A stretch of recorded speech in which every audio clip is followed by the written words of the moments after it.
of your nation. I think with all the challenges that we have in the region, it's very, very important. I know how much you are committed to the two-state solution, how much you value the future of the Palestinian people. This is something, obviously, that warms all our hearts.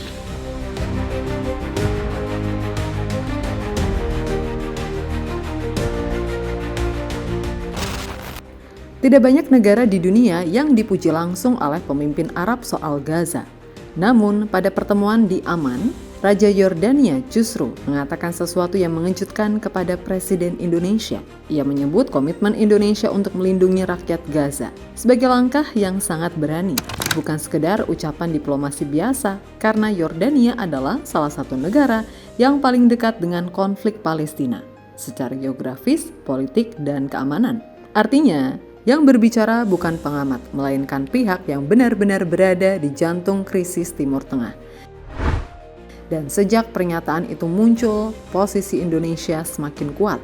Indonesia tidak lagi hanya dikenal sebagai negara yang mengirim bantuan kemanusiaan, Indonesia mulai dipercaya ikut menjaga stabilitas Gaza. Pertanyaannya, kenapa justru Indonesia? Dan bagaimana sampai pemerintah Palestina sendiri mulai membuka jalur koordinasi untuk keterlibatan Indonesia di sana?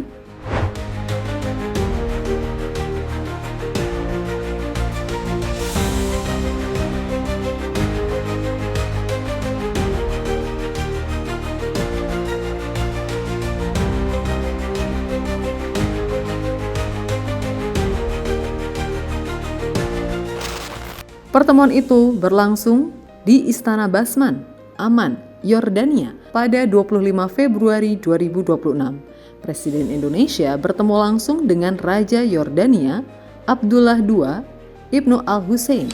Dalam pertemuan bilateral tersebut, Raja Abdullah II tidak hanya membahas situasi Gaza, ia justru secara terbuka memuji sikap Indonesia. Ia mengatakan komitmen Indonesia untuk melindungi rakyat Gaza adalah langkah yang sangat penting dan sangat berani. Of your nation, I think with all the challenges that we have in the region, it's very, very important. I know how much you are committed to the two-state solution, how much you value the future of the Palestinian people. This is something, obviously, that warms all our hearts. I know that you are committed to bring peace and tranquility. And again, your very brave commitment to protect the people of Gaza for us, I think is extremely important. Bahkan, suasana pertemuan terasa jauh dari hubungan formal biasa. Raja Abdullah berkali-kali menyapa Presiden Indonesia dengan sebutan "My dear brother", sebuah ungkapan yang dalam diplomasi Timur Tengah menandakan kedekatan dan kepercayaan personal. Raja Yordania juga menilai Indonesia memiliki bobot politik yang besar di kawasan. Menurutnya, peran Indonesia dibutuhkan dalam menghadapi berbagai persoalan di Timur Tengah, khususnya menyangkut masa depan Palestina. Pernyataan ini penting karena Yordania bukan negara sembarangan dalam isu Palestina. Negara ini berbatasan langsung dengan wilayah konflik, memiliki hubungan historis dengan tepi barat dan menjadi salah satu aktor utama dalam berbagai negosiasi perdamaian. Jadi, ketika pengakuan itu datang dari Yordania, maknanya jauh lebih dalam daripada sekedar pujian diplomatik. Ini menandakan Indonesia mulai dipandang bukan hanya sebagai pendukung Palestina, melainkan sebagai pihak yang bisa ikut berperan menjaga keamanan dan stabilitas kawasan.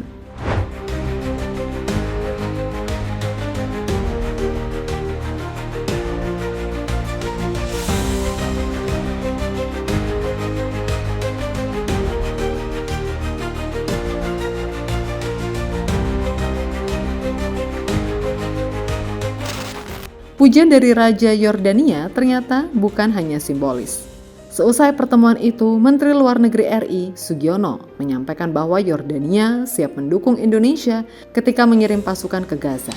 Ia menjelaskan, Yordania siap memberikan dukungan dan supportnya kepada Indonesia pada saat nanti kita mengirim pasukan. Ini penting dipahami, Yordania adalah salah satu negara Arab yang paling dekat secara geografis dan politik dengan wilayah Palestina. Artinya, dukungan ini membuka jalan diplomatik dan regional bagi kehadiran Indonesia di kawasan konflik. Kini peran Indonesia semakin jelas. Indonesia resmi bergabung dalam Board of Peace atau BOP. Dewan Perdamaian Internasional yang dibentuk Januari 2026 untuk menangani stabilisasi Gaza. Presiden Indonesia bahkan menegaskan keterlibatan ini sebagai bagian dari upaya mencari solusi jangka panjang konflik Palestina. Kami bergabung dalam Dewan Perdamaian untuk melakukan apapun yang kami bisa guna mencapai solusi yang langgeng. Sebelumnya, dalam pertemuan perdana Dewan Perdamaian di Washington, Indonesia menyatakan kesiapan mengirim 8.000 prajurit TNI ke Gaza untuk bergabung dengan pasukan stabilisasi internasional. Bahkan Indonesia tidak hanya mengirim pasukan, Indonesia ditunjuk sebagai wakil komandan pasukan stabilisasi internasional atau ISF karena menjadi salah satu kontributor pasukan terbesar dalam misi perdamaian tersebut. Tugas utama kontingen Indonesia adalah melindungi warga sipil, membantu bantuan kemanusiaan, menjaga stabilisasi keamanan wilayah. Dengan kata lain, TNI bukan datang sebagai pengamat. TNI berpotensi menjadi salah satu pihak yang menjaga stabilitas Gaza setelah konflik. Dan dukungan Yordania tadi menjadi pintu masuk penting bagi peran tersebut.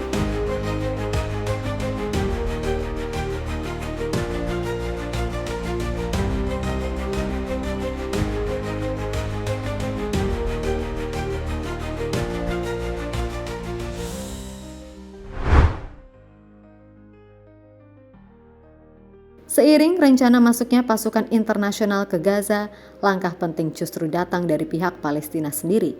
Pada Februari 2026, otoritas Palestina resmi mendirikan kantor penghubung atau liaison office untuk berkoordinasi dengan Dewan Perdamaian Internasional yang menangani Gaza. Kantor ini langsung dipimpin oleh Perdana Menteri Palestina, Muhammad Mustafa. Wakil Presiden Palestina, Hussein al-Sheikh, menjelaskan bahwa kantor tersebut menjadi saluran komunikasi formal antara pemerintah Palestina dan perwakilan internasional yang akan bekerja di Gaza.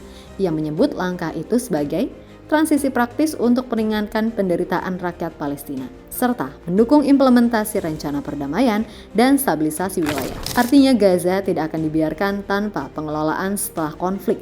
Akan ada mekanisme internasional yang mengatur administrasi, keamanan, dan rekonstruksi. Dan disinilah kaitannya dengan Indonesia. Dewan Perdamaian, tempat Indonesia menjadi anggota, memiliki mandat mengawasi stabilisasi dan rekonstruksi Gaza. Bahkan, Menteri Luar Negeri RI Sugiono secara resmi menyambut pembentukan kantor penghubung tersebut karena akan memperkuat koordinasi antara Palestina dan Dewan Perdamaian. Dengan kata lain, kantor ini bukan hanya simbol diplomasi. Kantor ini menjadi jalur resmi komunikasi antara pemerintah Palestina dan pihak internasional yang akan beroperasi di Gaza. Dan karena Indonesia berada dalam struktur Dewan Perdamaian, secara tidak langsung langkah Palestina ini membuka jalan koordinasi langsung dengan peran Indonesia di wilayah tersebut.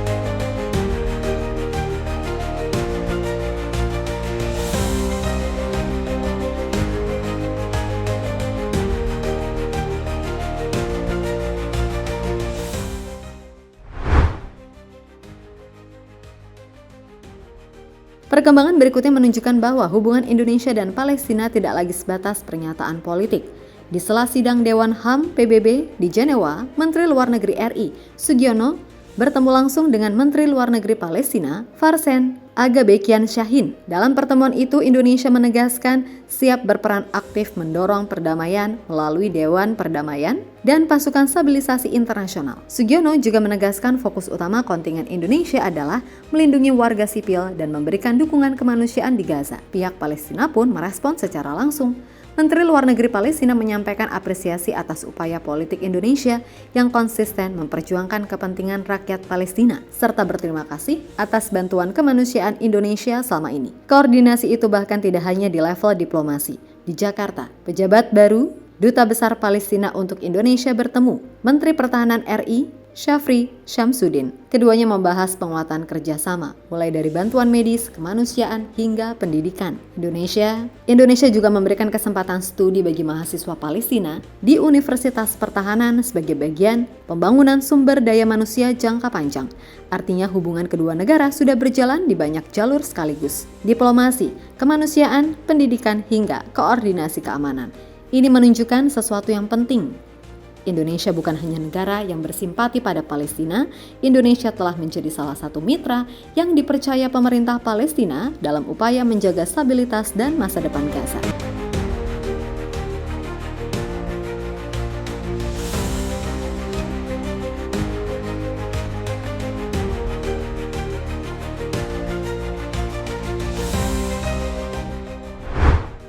Dari sebuah pertemuan di Amman, satu hal mulai terlihat jelas. Pengakuan datang bukan dari media, bukan dari pengamat, melainkan dari raja negara Arab dan pemerintah Palestina sendiri. Indonesia yang dulu hanya dikenal mengirim bantuan kemanusiaan, kini mulai dipercaya ikut menjaga stabilitas Gaza. Dukungan Yordania, keterlibatan dalam Dewan Perdamaian, hingga koordinasi langsung dengan otoritas Palestina menunjukkan perubahan posisi Indonesia di mata dunia internasional. Bukan negara besar secara militer, bukan pula negara barat yang selama ini dominan di Timur Tengah. Namun justru Indonesia yang dipilih untuk membantu melindungi warga sipil. Mungkin karena satu hal, Indonesia datang bukan membawa kepentingan wilayah, tetapi membawa kepercayaan. Dan ketika sebuah negara dipercaya di wilayah konflik paling sensitif di dunia, itu berarti keberaniannya tidak hanya terlihat oleh Palestina, melainkan mulai menginspirasi dunia.